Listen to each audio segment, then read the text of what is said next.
People want to study the Dhamma, listen to the Dhamma, practice the Dhamma, understand the Dhamma based on their own terms. The same, obviously, is reflected in the way they want to live their lives according to the Dhamma. It has to be based on their own terms, what they feel comfortable with, what they feel, quote unquote, naturally inclined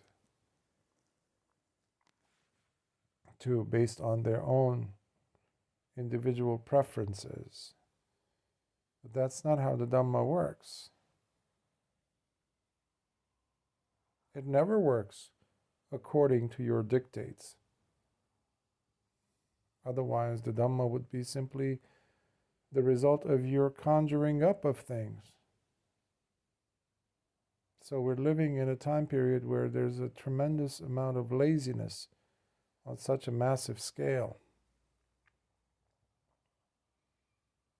So majority of people who are interested in listening to the Dhamma taught by Lord Buddha are looking for things that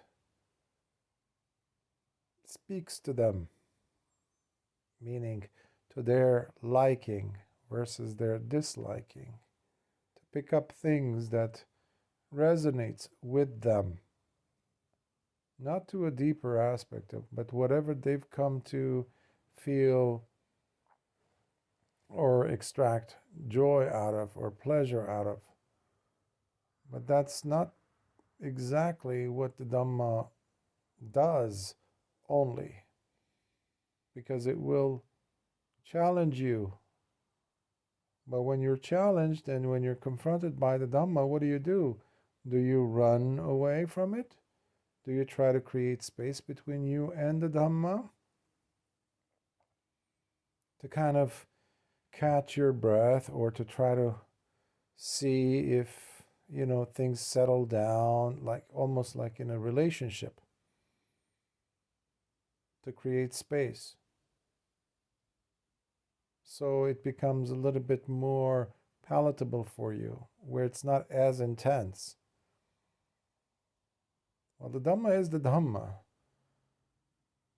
It's you, the person, who's putting all these buffers and all these requirements, all these other limiting factors, because they don't necessarily work with your own dictates of what is acceptable, what is tolerable, what is allowable. So the Dhamma will never work on your own terms, ever. And that's why today's generation is so far away from the Dhamma. For that, they need to beat themselves into submission. They need to challenge themselves, to kick themselves out of their comfort zone, whatever is palatable, whatever is welcome, easy. The Dhamma isn't. Simply because the karmic baggage that today's generation of beings have brought with them is not sufficient to give you that ease of sliding into the Dhamma as the generation of beings who were there at the time of Lord Buddha, generally speaking. Because often people would have a far easier time to see the Dhamma. Why? Because they were a lot purer. They were not so stratified, not so calloused in their preferences, in their dictates, in their way of thinking that this is how much I'm going to allow. The Dhamma has to work with my own preferences. That was not the case. Of course, you had some, individuals who were like that, but they were not the majority of people coming to see and listen to Lord Buddha speak. Lord Buddha was far more direct than many of the teachers, the Dhamma teachers that you find. Even the more direct teachers of today. They can't hold a candle to how Lord Buddha was in his confrontation of people's idiocy when he encountered them. Why? Because people are afraid to lose their supporters, to lose their students, to lose. Ajahn Manu was encountering this all the time. Only select, very few people became arahants of his students because so many had left.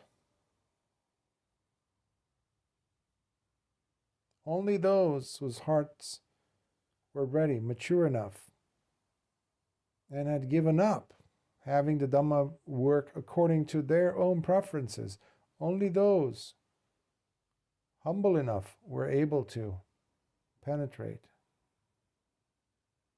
The Dhamma is much bigger than you. Much bigger. So you need to make a decision as to whether you want to or not. Follow the Dhamma. Not the Dhamma following your own likes. What you deem as preferable or coming natural to you. Quote unquote. That's not the Dhamma way.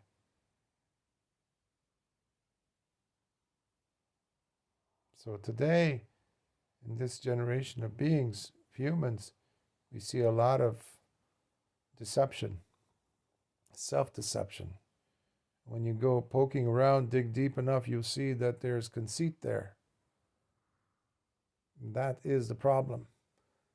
The reason why so many people are unable to taste the Dhamma. Because there needs to be that stick-to-itiveness. You need to stick to it.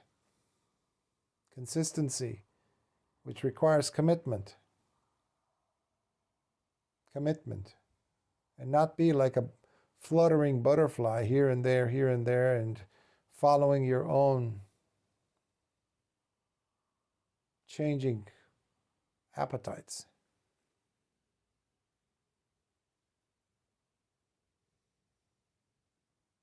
That's not the way of the Dhamma. So, the original question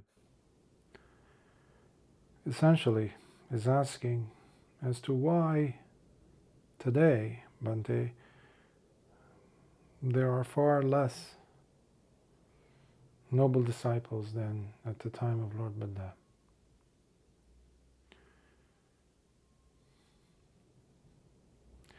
Is it because of the Dhamma?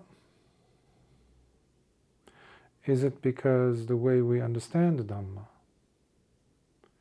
Is it because of outside conditions, such as the world, global, situations and all that, environment, this, that, history?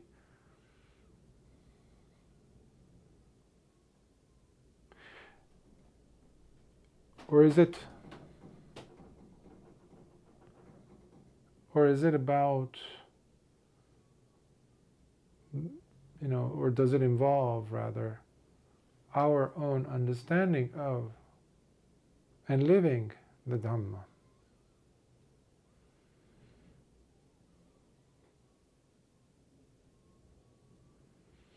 How we practice the Dhamma. So it's a combination of all. I think that would be a fair place to start in addressing this question. But it primarily has to do with us, the individual. And what is it that we are approaching the Dhamma with, this practice of Lord Buddha's teaching? Buddhism, proper Dhamma and Vinaya, what we call the dispensation of Lord Buddha. So the teaching is not the problem. The tools are there. The teachings are there. The guidance is there. The map is there. The problem is with those individuals who are wanting to travel and take the path that's indicated on the map. There is a problem because there is a fascination with the map. And that's it. That's where it stops. The fascination starts and ends with the map. People have been framing the map, hanging it on their wall, giving themselves names and attributing things to the map. Because very few people today are walking the path. They're romanticizing about the path, if you will. They're idealizing the path. This is what I'll do once I'm on the path. These things are going to happen once I have been on the path. In a perfect world, I will be on the path, and these are the things that I would be experiencing, enjoying, and tasting. So you have a lot of people in the world who have come to even appreciate the Dhamma to some extent, being no different than a group of kids, children, squeezing their tiny little noses and faces against the window pane, looking inside a candy store, inside a pastry shop, with all these wonderful cakes. Just to give you a very, I guess a crude example or metaphor. But no one's entering. This path doesn't have anyone to come outside and drag the children inside, pull them against their will, and have them eat or feed them the cake. Feed them those delicious pastries. Although many people would like that to happen. But that's not how the spiritual path works. That's definitely not how this holy path works. And don't believe anyone who claims to be, otherwise. A job of a teacher is to show, to help, to guide, to shake things up when people are stale, people are stuck, people go back to their world. Well, somewhat embellished with the new information. We feel excited, we feel, yeah, and I'll do this, and I'll do that, and then this. Meanwhile, underneath it, the same gunk is there. Nothing's changed, ultimately. Why, though?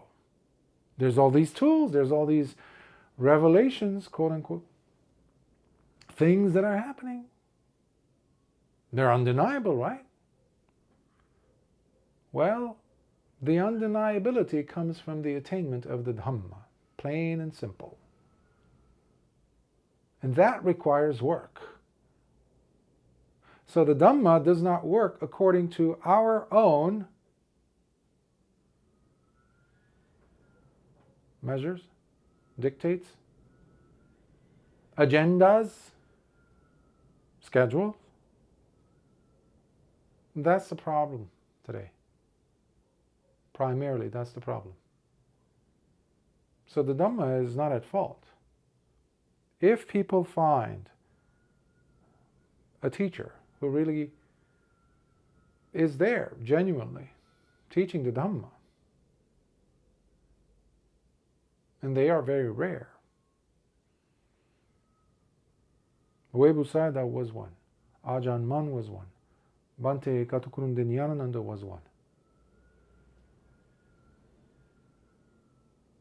And there are some still living. Those are gone, of course, but all you have is this life. One needs to think like that. When you're thinking like that, with that much intensity, then you do have Samvega. You don't question, well, that is not the right time for me to get up and to sit and meditate. Why? Why not?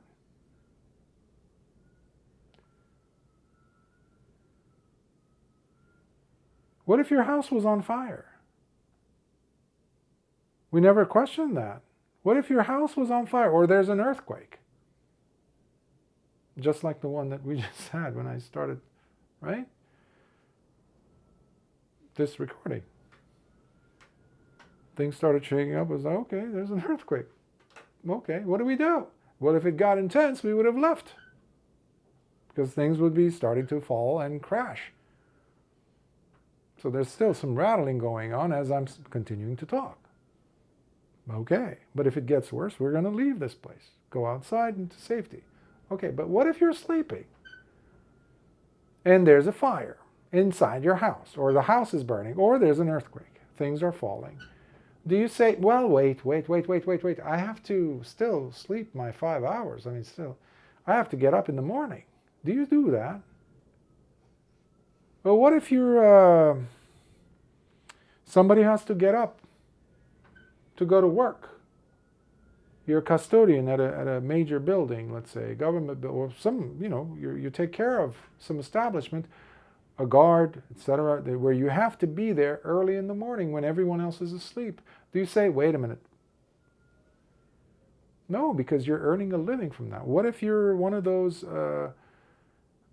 day brokers or stockbrokers or day traders, or night traders? I don't know, where you're trading with other stock markets around the world where it's a different time zone. I forgot what the name is, like trading with bonds and things, and where you must get up where everyone else is asleep in your town if you want to make those few extra bucks. Do you make an excuse? Well, I have to sleep. No, you don't. Your livelihood depends on it. Your goal of attaining a certain amount of money that week, that day, that month depends on it. Okay. Why did you not have a problem? Because that is a priority for you, versus the Dhamma not being so. When you're bleeding, you have to find a way to stop the bleeding. Today you have so many people who are bleeding, but they're looking elsewhere, to things that are not as important to them. They're looking away from the Dhamma that is not as important to them. That's what I'm trying to say. And looking away to things that are adhamma. Adhamma. So, there you go. In such a world, how do you expect to find noble disciples? As many as there were at the time of the Lord Buddha. People rushed, ran miles and miles, hundreds of miles in some cases, to come to Lord Buddha. Lord Buddha would walk hundreds of miles to go. Once he knew there was one person over there on the other side of India, he would walk. But countless are the instances throughout the suttas where you see individuals walking, running, rushing to go and see Lord Buddha so that they could get the map and walk it and attain. That is why this is a path for the wise ones. Pacchatang veditabbo vinyuhi. It is to be realized, seen, understood by the wise. Wise here is not somebody who's reading books on the Dhamma or suttas. That's not where wisdom is to be had. Okay? Not even on retreats. If wisdom occurs, it is because of the effort that the person is putting in once they have access to the proper map. Now the problem with today's those individuals who are so fortunate to have a human body, to have the time to dedicate even a portion of that to studying the Dhamma, and to even practice some, or to even be those rare individuals I'm saying, who have found access, they've grabbed hold of the tassels or the tail end of proper Dhamma, if you will, in this world of delusion and corruption of the Dhamma as well. Pseudo Dhamma dominates everywhere. But if I'm talking about those individuals who have found the true, genuine map, they put it on the side. They put it in the drawer in their cabinet. They say, well, now I got to take care of these other things. As if they have all the time in the world. Well, guess why? What was happening? What was the reason why they've been stuck in samsara all this time? Where they're going from birth, death, because they've been doing that forever. Forever. Not just this life. Because life will always give you plenty of reasons to postpone. So in answer to your question, the individuals at the time of the Buddha, Lord Buddha, who were attaining one after the other states of nobility, whether it was Sotapanna, Sakadagami, Anagami, or Arahant, had the same tools. But the problem was, or is, rather, we don't have the same level of Sangvega, urgency, that they had. We have too many lame excuses. We've become extremely superficial, extremely laxed, limp, if you will, weak in our drive. It's almost like zombies. Always presuming that I have the time. I will have the time tomorrow. I will have the time later. Not now. I need my sleep. I need my rest.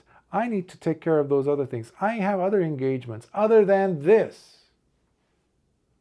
Well, what's so different between the millions and billions of lives you've had where you did have other responsibilities?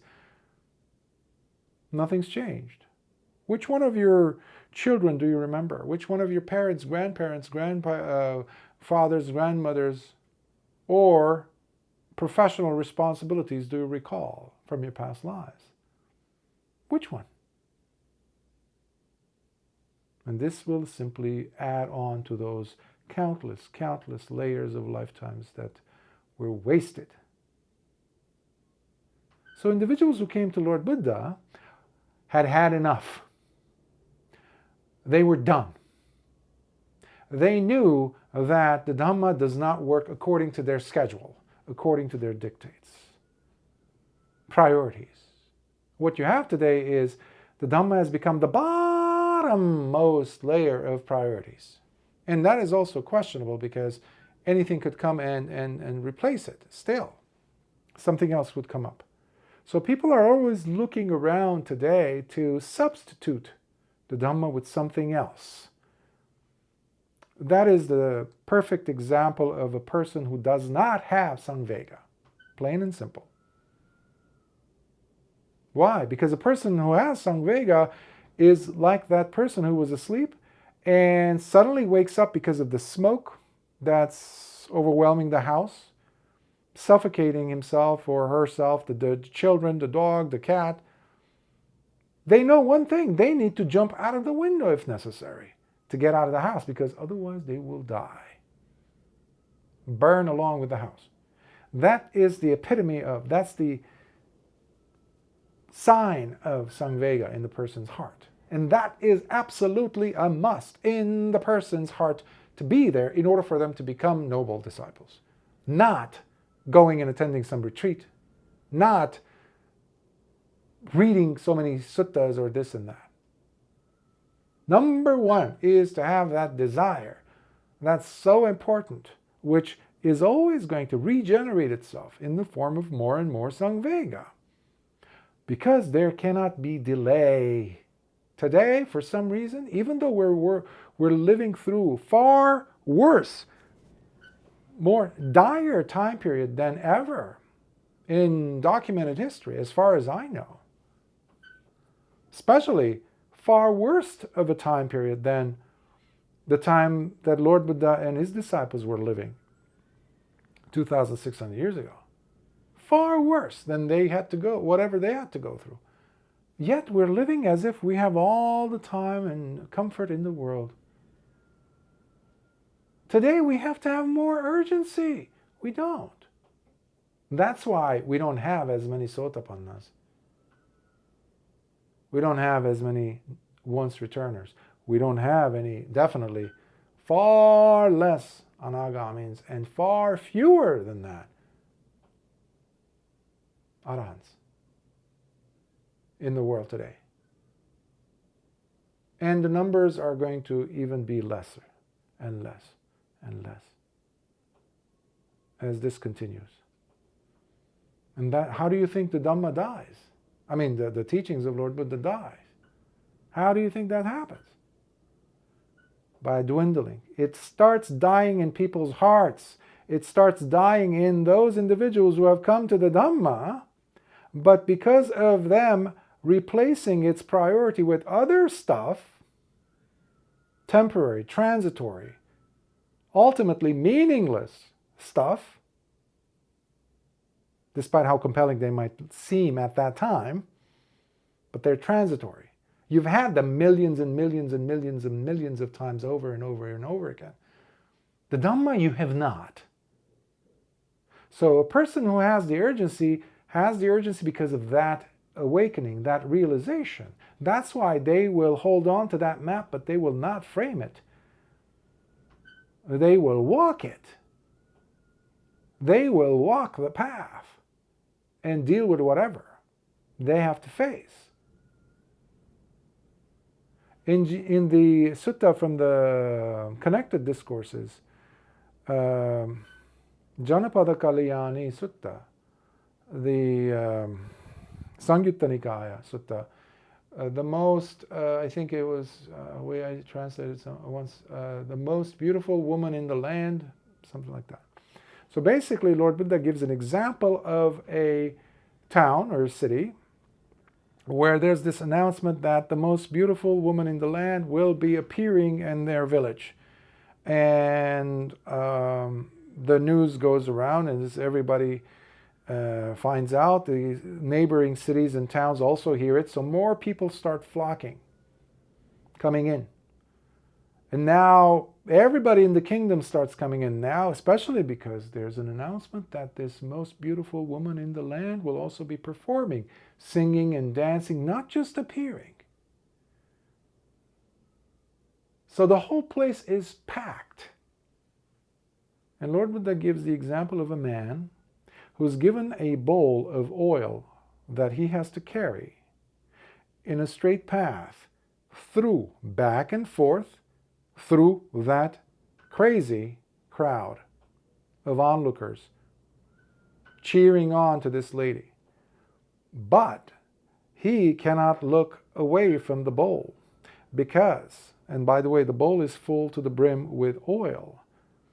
And if he, by accident even, spills a single drop of oil from the bowl, there's a man, a huge giant, standing next to him, walking with him, step by step, with every step he takes. This giant has a big, fat, sharp broadsword that's already lifted over this man's head. So he's waiting for an excuse to bring down the sword and cut off his head. The moment he spills a drop of oil. And Lord Buddha says, what do you think? Is this man going to have urgency or not? As he's walking through the crowd at night, as the most beautiful woman over there is dancing and parading herself and entertaining this whole crowd of crazy people. So he has to fight himself, his own drive or desire to look up, to check and see what they're looking at. So he has to stop himself. He looks down. This is an example. The Lord Buddha gave so many beautiful examples, but this is such a powerful example. To bring up a sense of urgency. Can you imagine yourself being in such a place? The noise, just the noise. It's disorienting. So what we have today are people who are making excuses, left and right, to reprioritize their lives so that they can do what they've done all the time. Replace the Dhamma with something else. At least for now. At least for now. That's one of the favorite excuses that the mind of a person who's not a noble disciple does. But a noble disciple, true noble disciple, does not do such a thing. Because once they do push through that ignorance, they will give it all. And no, you do not have to be a monastic. There's been countless lay disciples who attained nobility, state of nobility. They never stopped, despite the fact that they were billionaires, despite the fact that they had families, mouths to feed. But they always found the time to practice the Dhamma, to go and see the Buddha whenever he was around in their town or village or country or region. They never took it for granted. That is the problem. Today we have so many people who keep taking the Dhamma for granted. And for that reason, the number of noble disciples will dwindle continuously until there's none left on this planet. And that's where we're headed. It's just a matter of time. So the Dhamma is hanging by a thread. There's so much evil, there's so much ignorance. The last thing we want are people who have seen the Dhamma. I mean, they've seen the map, and they're really close, they're getting close, but they're still thinking that they have all the time in the world because they have other things to do now with their life. No matter how compelling of a reason it is, it can never, ever be as important as the Dhamma. If the person has wisdom, and if they don't, they're no way close to even becoming a noble disciple, let alone being a noble disciple.